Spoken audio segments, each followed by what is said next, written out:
Hey everyone, in order to celebrate 1.16 release, I have decided to show you 20 ways you can use a block called Crying Obsidian. Now this video was inspired by a YouTuber named ErnieC3 who makes quick tip videos, and so I decided, you know what, I'll make 20 ways you can build using Crying Obsidian.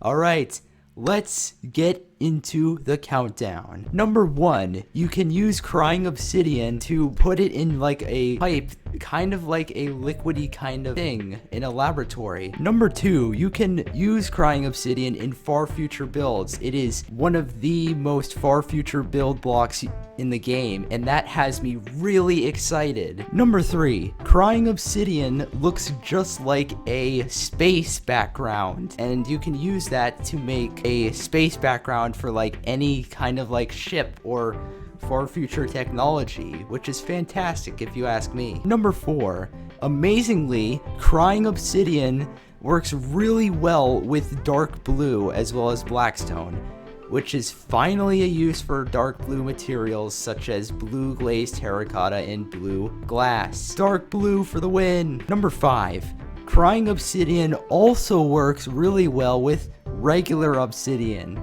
Finally a use for regular obsidian. Number 5, you can combine Crying Obsidian with Respawn Anchor to make this disco kind of floor, although be aware as Respawn Anchors explode very easily. I recommend you make this in the Nether. Number 7, you can have this alternating pattern of Obsidian and Crying Obsidian to your Nether portal, making this super cool looking tunnel. Number 8, you can use Crying Obsidian, warped slabs, and endstone to make this replica of an end portal. Number 9, you can use Crying Obsidian's neon-y like kind of texture to make some very interesting lamps like we have here. Number 10, you can kind of like mix Crying Obsidian with these dark purple materials to make some kind of like layer a rocket would use. Number 11, you can use Crying Obsidian as like this crystal found underground. Number 12, you can combine purple with Crying Obsidian. Both are purple and both look great and both work very well in the far future style. Number 13, you can use Crying Obsidian's neon texture to make a replica of 2 teleporters. Number 14, you can use Crying Obsidian as well as a lot of these cyan type of blocks, as well as the new warped stem to make a sort of alien-like creature. Number 15, you can use Crying Obsidian as well as the new warped stem to make this super neon pile. Number 16, you can use Crying Obsidian and put it in a sort of bottle in a science lab to make it seem like the scientists are storing some sort of fluid.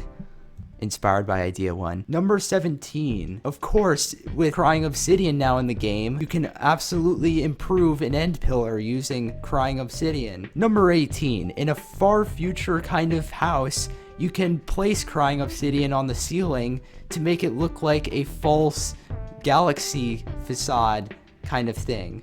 Looks pretty cool. Number 19, you can use Crying Obsidian as well as its dark blocks to make some sort of crazy looking dropper tunnel. And number 20, before you had to use gray concrete to make these kind of strips in the far future style, but now that you have Crying Obsidian, you can use that instead and you can save a ton of gray concrete. Hope you enjoyed this video and I hope that you got inspired today. In the comments below, tell me which block you want to see me do this for next. Anyways, the Idea Kid out.